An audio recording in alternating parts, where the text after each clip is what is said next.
quem que é o Flávio? Como às vezes você até, né? Porque eu sei a sua história, acompanho a tua história, mas quem que é o Flávio? Eu sou um garoto da periferia, um garoto de 46 anos hoje já, né? Mas sou o garoto da periferia do Rio de Janeiro, assim eu me identifico, que andava de ônibus 2h30 a 4 horas por dia entre ir e voltar para o trabalho, mas que buscou, pesquisou, quis mais da vida, que não questionou os formatos, os modelos, as formas, e, enfim, e hoje eu busco manter a minha essência, continuar a ser esse mesmo garoto, mas tentar avisar as pessoas que a vida pode ser muito mais do que aquilo que contaram para elas, né? Eu gosto de ser esse mensageiro que diz para as pessoas que elas podem mais do que aquilo que a escola, que a universidade, que o mercado de trabalho diz para elas que elas podem ser. Eu gosto de ser essa peça que gera esse incômodo aí que você mencionou. Total, total. E, poxa, tocando a WhatsApp, fundador da WhatsApp, Orlando City, por sinal tive lá, lindíssimo, nossa, o estádio tá maravilhoso, energia surreal, meusucesso.com. O geração de valor. De onde veio esse seu lado de contribuição? Porque, cara, é uma coisa nobre, né? Porque às vezes você podia estar crescendo e não devolver. De onde surgiu esse devolver de volta pra galera que tá assistindo? Às vezes quando a gente tem resultados, né, e não compartilha, não acredita na lei da maré, né? Quando não sobe. Olha, eu sempre digo para as pessoas que ganhar dinheiro é muito bom. Eu acho que é hipócrita quem diz que é ruim ganhar dinheiro. Ganhar dinheiro é muito bom, é excelente, você facilita a sua vida, você pode realizar as coisas que você quer, você pode proporcionar para as pessoas que você gosta aquilo que você alcança proporcionar. Mas quem esteve dos dois lados, como é o meu caso, eu fui pobre e hoje eu sou rico, quem teve dos dois lados pode dizer e constatar que dinheiro não é tudo. Então, assim, muita gente filosofa a respeito disso, mas ele não conhece os dois lados. Perfeito. Ou nunca foi pobre, ou nunca foi rico. Perfeito. Não é? Então, eu estive nos dois lados. Isso que eu estou dizendo aqui não é uma filosofia lida. Dinheiro não é tudo. Não é? Dinheiro não é tudo. Dinheiro é muito bom, mas não é tudo. Particularmente para mim, para minha experiência aos 46 anos de idade, eu comecei a Geração de Valor, que eu digamos assim que é o projeto que expressa essa minha vontade de contribuir. Não é o único, eu já trabalho com contribuição com pessoas vulneráveis desde a minha adolescência. Meus pais faziam trabalhos voluntários na igreja e eu participava com os meus pais. Legal. Então eu participava, eu sempre convivi muito com pessoas muito pobres mesmo. Então, e eu era visto como o filho do pai rico e eu era de classe média baixa. Então eu já estou acostumado a lidar com isso há muitos anos, mas digamos que o Geração de Valor foi um projeto mais contemporâneo, onde eu comecei a compartilhar conhecimentos, não é? E eu penso que eu sou muito beneficiado com isso. Eu sou profundamente beneficiado desde quando eu comecei o Geração. Você disse que me segue desde 2011? 2011, 16 de agosto foi o primeiro post dele, que é o meu aniversário, por sinal, a guitarra. No Instagram, no Instagram. Mas assim, eu comecei em maio de 2011 no Facebook a criar uma conta para compartilhar conhecimentos. Comecei lá com 1 seguidor, com 2, com 3, hoje no total somos mais de 5 milhões e meio de seguidores. Mas esse início aconteceu porque eu estava aqui nos Estados Unidos, minha empresa bombando no Brasil, eu já não participava mais do dia a dia dela, eu estava só no campo estratégico, meus executivos já tocavam negócios e eu senti falta, senti vontade. E a forma de eu expressar essa minha vontade foi escrevendo, foi fazendo vídeos. E isso cresceu muito, né? Cresceu bastante de lá para cá. Mas eu diria para você que nesse momento agora é a minha vontade de dar uma notícia para a pessoa. Dizer para ela, cara, a vida pode ser mais do que a CLT. A CLT é um formato, um conjunto de leis que é uma jabuticaba brasileira, não é? Um conjunto de leis que estabelece um formato de trabalho, 44 horas semanais, de segunda a sexta, você ganha isso, você ganha aqui, você tem esse direito, e as pessoas orbitam em torno deste conceito de vida. não é só de trabalho, é estilo de vida, elas orbitam em torno disso. Eu tenho que sair de manhã, tenho que bater meu ponto, tenho que trabalhar. Na realidade, isso vem de antes, né? Eu estudo, vou para a faculdade, tenho meu diploma, arrumo um emprego, compro uma casa em 30 anos, pago essa casa por 30 anos e ganha esta forma, né? A palavra se conformar ganha esta forma que alguém estabeleceu. E eu tenho muita vontade de dizer para as pessoas que a vida não é só isso. Ela pode viver muito bem, dignamente, dentro desta forma, não é? Trabalhando 8, 10 horas por dia para ganhar um salário e ter fundo de garantia e pagar uma casa, um financiamento num banco do governo por 30 anos. Não tem nenhum problema isso. Mas a vida pode ser mais do que isso.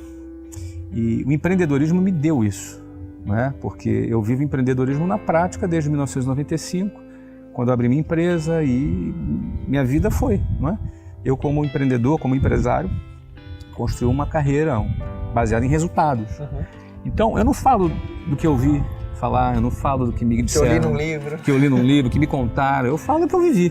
Perfeito. Mas mais do que falo o que eu vivi, eu tenho um propósito em falar o que eu vivi. Eu falo o que eu vivi com um propósito. Meu propósito, ao compartilhar, é dizer para a pessoa: existem outras formas de vida, além de uma carteira de trabalho, de uma CLT, de um conjunto de leis ou de direitos, ou seja lá o que for. Não é? E essa forma de vida o empreendedorismo nos oferece. É óbvio, nem todo mundo vai ser empreendedor. Nem todo mundo vai estar afim de correr risco que o empreendedor corre. Provavelmente todo mundo vai querer ter o resultado que o empreendedor tem. Mas nem todo mundo vai estar afim de pagar o preço. Porém, eu penso que se pelo menos 1% a mais quiser, já é uma grande contribuição para o Brasil. O Brasil, 70% dos empregos formais no Brasil são gerados por pequenas e microempresas. 70%. Ou seja, o maior empregador do Brasil não são as estatais e não são as multinacionais. Ou seja, se o pequeno, e o que eu estou falando é o seguinte, o pequeno e microempreendedor, quem é? É o dono da padaria, é o dono da escola, é o cara da lanchonete, é o cara de uma confecção, que compra uma franquia de uma determinada marca. Esse é o pequeno e microempreendedor. Esse cara é o maior empregador do Brasil. Cara, se mais pessoas empreendem, mais empregos a gente gera. Então, para o desenvolvimento do Brasil, é fundamental que jovens, homens e mulheres sonhem em querer mais. Que não sonhem em depender do governo, mas que sonhem em depender do seu próprio trabalho. Empreenderem e criarem os seus negócios. Então eu entendo que a minha missão é um pouco dessa vontade de contar que ela pode viver de forma diferente, mas entendendo também que isso tem impacto no Brasil e na sua economia. Então é isso que me fez e me faz, ao longo desses 7 anos, dedicar meu tempo de forma gratuita. A internet é um meio de muitas pessoas empreenderem. É um canal, né? Empreendedores digitais, é um canal de vendas. Eu não vivo de internet, não é um meio de vida para mim. Ao contrário, eu tenho as minhas empresas, aqui eu dou meu tempo, mas isso tem um propósito, né? E eu me sinto muito recompensado quando, por exemplo, e eu recebo muitas desse tipo, pessoas que mandam para mim o seu depoimento dizendo que, baseado nas informações, no estímulo, na motivação que a gente deu, que abriu o seu negócio, tem 2 filiais, 3, que está empregando 50 pessoas, que ganha tantos milhões por ano. Há várias. Se eu fizesse um vídeo disso, esse é um vídeo de 1 hora, de pessoas, porque são 7 anos, né? E detalhe, isso não é um projeto que tu tem resultado imediato em 1 mês. São 7 anos. Não é? 7 anos. Então você tem aí, eu já tenho um acervo. Eu sempre me convenci que se apenas uma pessoa entendesse, já valia a pena. Já tá valendo. Se só um maluco que estiver aí do outro lado entender, para mim já tá bom. Mas já tem algumas centenas de malucos já que já nos colocaram. E uma coisa que dá pra ver do seu lado, você é um cara muito de gente, você é muito de contato, você é um cara que é muito legal estar do lado. E isso sempre te acompanhou muito. Sim. Né? A tua parte... Porque eu venho de vendas, né? É eu isso sou um cara que eu queria de vendas. chegar. E pra quem tá assistindo em casa, não importa se o cara é empreendedor, se não, porque as pessoas estereotipam o vendedor como, né, às vezes o chato, isso e aquilo, mas não tem noção que a principal habilidade pra alguém que rompe um padrão, sabe, é a habilidade da venda, de transferência de emoção, de passar a sua visão. Cara, como é essa habilidade? Então, no primeiro lugar é o seguinte, venda é uma das profissões mais subestimadas do mundo. Uma mãe, quando vai procurar emprego para um filho e pede para um amigo, para arrumar um emprego, meu filho, pode ser qualquer coisa, até vendedor. Então, só que vamos analisar o seguinte. Se o McDonald's não vender, ele quebra. Verdade. Se a Fiat não vender, ela quebra. Se a Apple não vender iPhone, ela quebra. Venda é uma das atividades mais importantes do mercado. Queira eu ou não, queira você ou não, queira seja quem for, goste ou não, vendas é fundamental. Em especial em momentos de crise que nós vivemos hoje no Brasil, onde a demanda está mais fraca, né? O que crise significa o quê? A diminuição da demanda. Com a diminuição da demanda, menos pessoas vão buscar e procurar produtos e serviços para comprarem, porque não tem dinheiro, ou porque não tem interesse, ou porque estão inseguras com o futuro. Nesse cenário, quem domina a arte da venda, ela navega no mar em tempestade com tranquilidade. Perfeito. Porque ela vai vender independentemente do que a crise. Você vai ver índices de PIB caindo e você vai ver empresas crescendo. Por quê? Porque a força de vendas é movida por um combustível. Qual combustível? O sonho do vendedor. O desejo dele mudar de vida, o desejo dele transformar sua vida. Isso faz com que ele alcance resultados de venda porque ele está sendo movido pelos seus próprios interesses. O vendedor é um empreendedor que não tem um CNPJ, ele tem uma pasta. A pasta é a empresa dele. Não sei se a pasta, cada empresa tem... Hoje o iPad. O iPad, o seu celular, aquilo ali é a empresa dele. Ele não tem um CNPJ, mas ele tem um sonho, ele tem um objetivo, ele quer mudar de vida. E ninguém segura alguém que quer mudar de vida. Ele só precisa de um instrumento. Esse instrumento pode ser um emprego momentâneo, pode ser um marketing multinível, pode ser uma empresa. É um veículo para ele chegar no sonho dele. E ele tem que ter sempre isso em mente, porque se ele começar a achar que o veículo é o fim, ele se perdeu. O veículo não é o fim, o veículo é o meio, não é? Para você atingir o seu fim. Qual é o seu fim? Realizar os seus projetos. Para que você quer realizar seus projetos? Para você se sentir realizado como profissional, para você proporcionar algo bom para sua família. Perfeito. Quando você entende isso, já é uma grande coisa. Só que alguns não se conformam com isso e vão além. Ele fala, eu vou ter sucesso porque eu quero crescer, mas eu quero transcender. O que é transcender? Agora, não importa só o meu sucesso e o meu bem-estar, porque se eu ganhar 1 milhão a mais, 1 milhão a menos, não vai mudar nada na minha vida. Agora eu quero beneficiar outras pessoas. Agora eu quero que outras pessoas percebam que não é tão difícil quanto elas pensam. Né? O mundo inteiro pinta como se fosse difícil. E aí entram vários aproveitadores nesse caminho aí. Um deles são os políticos, que vão tentar te convencer que você é um miserável e vai morrer miserável porque você é vítima do sistema. E aí você vai ter problemas, você vai ter políticos te jogando para baixo. Outros são os abutres. São aqueles falsos amigos que estão torcendo para o seu fracasso, mas te dá tapinha nas costas quando está na tua frente. Outros, às vezes, são os nossos familiares, que nos amam, não querem o nosso mal, Mas corta nossas asas. mas fazem isso com boa intenção. Às vezes por amor. Por amor, ele não quer que você se decepcione como ele se decepcionou, aí ele quer te proteger.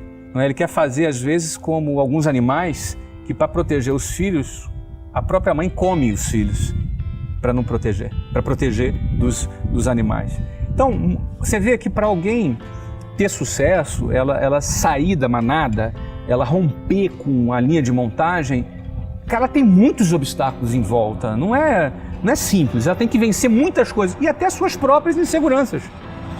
Complexo de rejeição, o cara que se acha feio, o cara que se acha pobre, o cara que se veste mal, o cara que é tímido.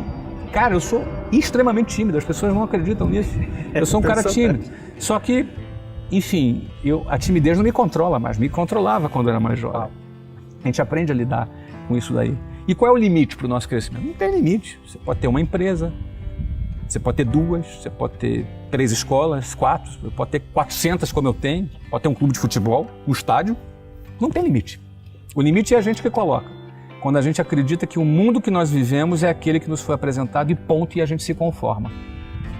Quando a gente não quer se conformar, a gente começa a olhar o que tem e fala, puxa, que bom, graças a Deus que eu tenho isso aqui, mas eu quero mais. E aí, para você ter mais, você vai precisar ter aquela mesma coragem que você teve lá no início, quando você não tinha nada a perder, hoje, quando você tem muito a perder.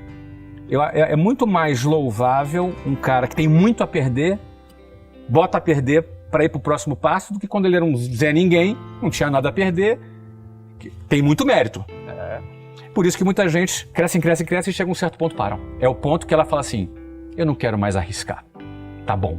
Aí sabe o que geralmente acontece? Ele sai do A pro B, vai do B pro C, C pro D, D pro E, E pro F, chegando no X, ele fala, tá bom X. E não é que ele vai ficar no X, ele talvez volte pro A. Porque ou tu tá subindo, ou tu tá descendo. Não existe acordo com a mediocridade. Não existe acordo com o fracasso. Ou tu tá espancando o fracasso, ou ele tá te espancando. Mesmo que você não saiba. Então tá cheio de morto-vivo aí andando, que já morreu, o cara não sabe ainda. Daqui a um ano ele vai descobrir que já tá morto, já estava morto há um ano já. Por quê? Ele morre quando ele desiste dos sonhos dele, quando ele se acomoda dos sonhos dele. Aí esse cara já está morto. Mas o que é um erro que você percebe muito no cotidiano? De empreendedores, um empreendedor que está começando agora, qual que é um calcanhar de Aquiles que você percebe que pega muito empreendedor? Depende da fase, não é? Por exemplo, a gente estava citando aqui do cara que alcançou algum sucesso. O maior erro é se acomodar. Quando o cara que alcança o primeiro sucesso, ele já quer, entendeu? Aí o cara, você vai ver o cara tirando férias 4 vezes por ano, postando no Facebook, a vida dele começa a virar uma caça-like do que de fato ser uma vida mais produtiva. Mas depende da fase, né? Eu sempre digo que na fase inicial, que é uma fase que eu respeito muito, né?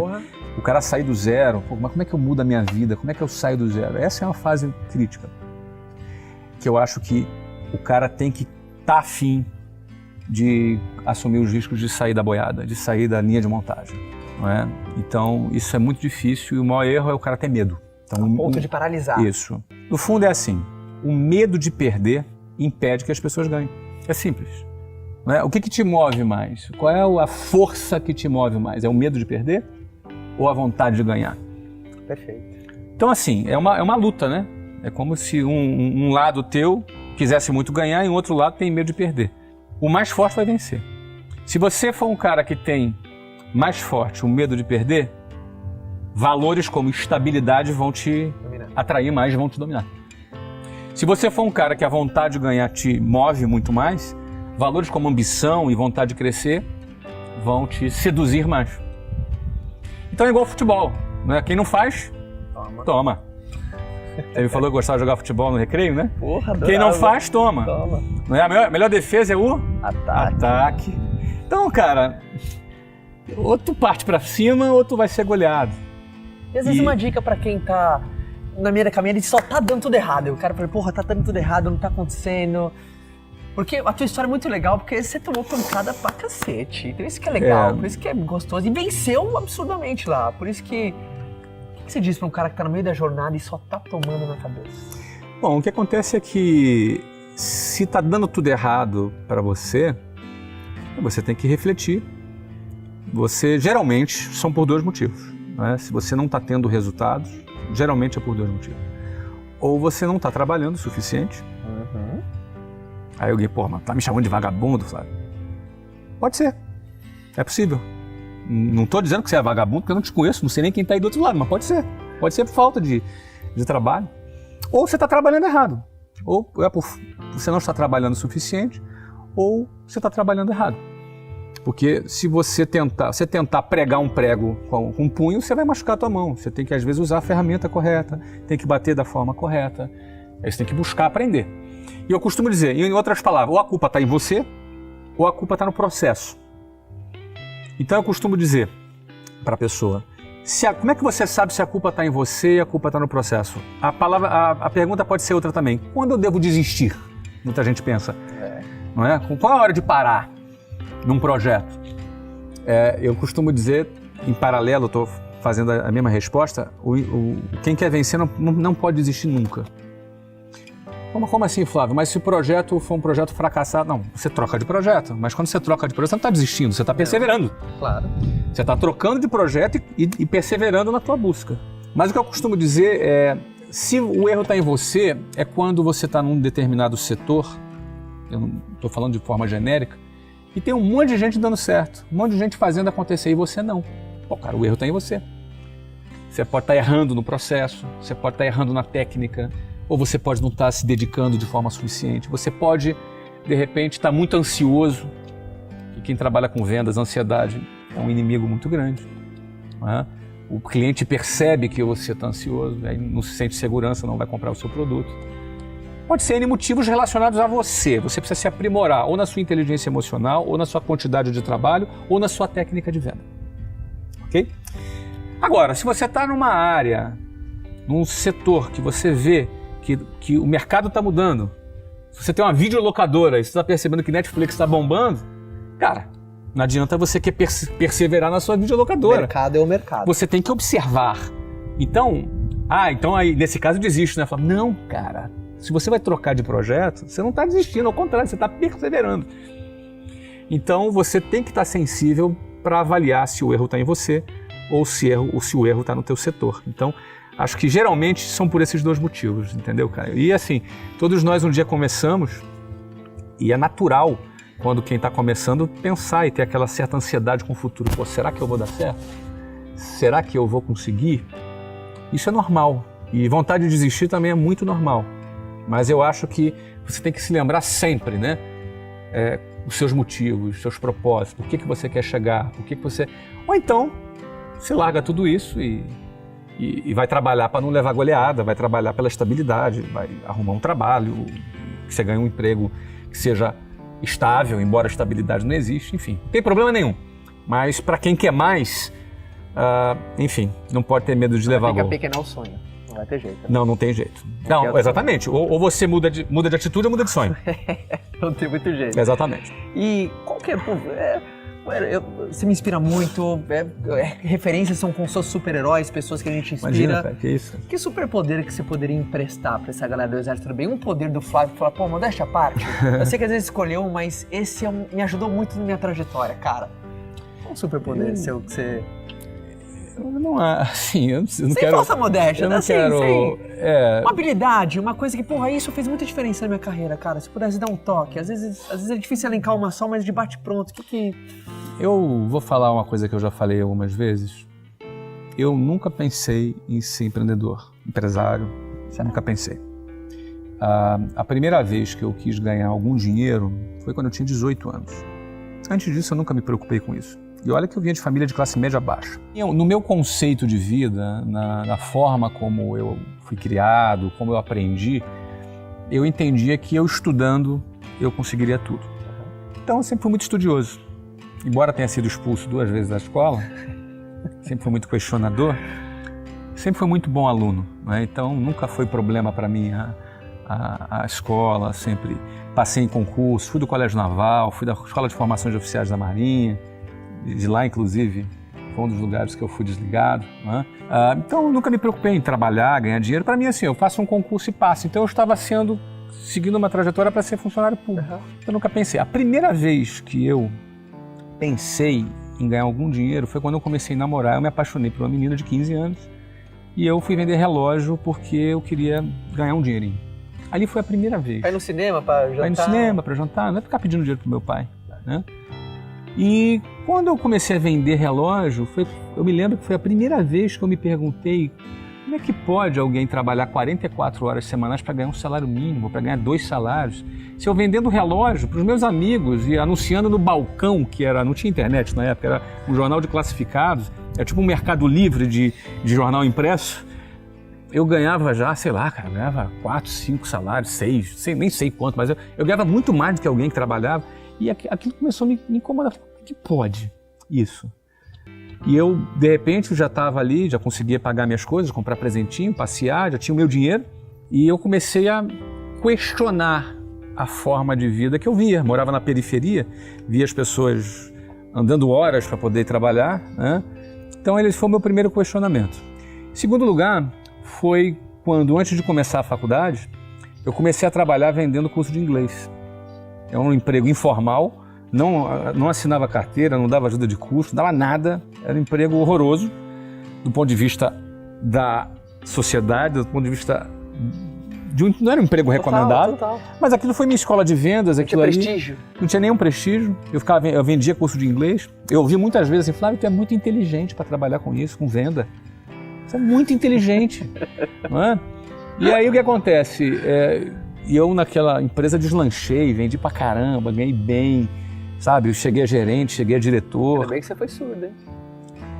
Engraçado, não é? Eu não era surdo, até ouvia, mas não entrava, né? Eu entendi filosoficamente que eu estava saindo da linha de montagem e que as pessoas da linha de montagem jamais compreenderiam aquela atitude que eu estava tendo, mas que no futuro elas iam me dar tapinha nas costas e falar, sempre acreditei em você.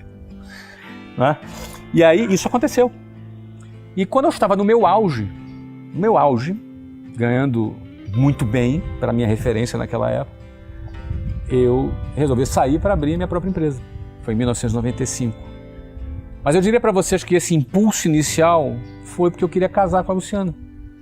Então eu comecei, assim, acho que uma história de amor, porque eu me apaixonei pela Luciana e isso despertou vontade de ganhar dinheiro, eu precisava ganhar dinheiro. E óbvio que isso é muito pouco como meta, mas aquele foi o próximo passo que eu enxerguei. A partir daí, quando você sobe um degrau, você começa a enxergar novos degraus. De lá para cá eu nunca parei, eu sempre quis ir para o próximo degrau. Eu nunca quis, sempre tive medo de me acomodar, não quero me acomodar, eu quero ir sempre para o próximo degrau.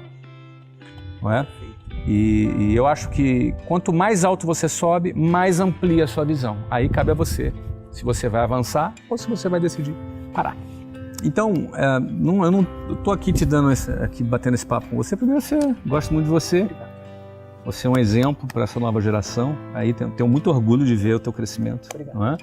E segundo, não só por isso, mas por que eu produzo conteúdo? Por que eu estou na internet dando a minha cara a tapa? Não é? Dando combustível para abutre dizer que eu estou aqui para aparecer. Eu não preciso estar aqui. Na realidade, eu podia estar em qualquer lugar do mundo. Não é? Mesmo. Então, o que acontece?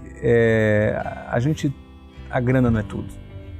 Não é? Eu tenho um sonho muito grande de ver o Brasil despertar pessoas como você, como GVs que estão crescendo, que estão avançando. E eu sei que é só isso aqui, ó, para as pessoas perceberem que elas podem ir mais longe e se desgarrar desse modelinho convencional. E, enfim, aí tem muita coisa para fazer. Tem marketing multinível, tem empresas, você pode abrir uma empresa, pode criar sua startup, você pode ser atleta, você pode ser artista, cara, você pode ser empreendedor digital, tem uma gama de opções fora do padrãozinho convencional que hoje a juventude pode abraçar e ter resultados muito melhores e oferecer uma qualidade de vida muito melhor para sua família.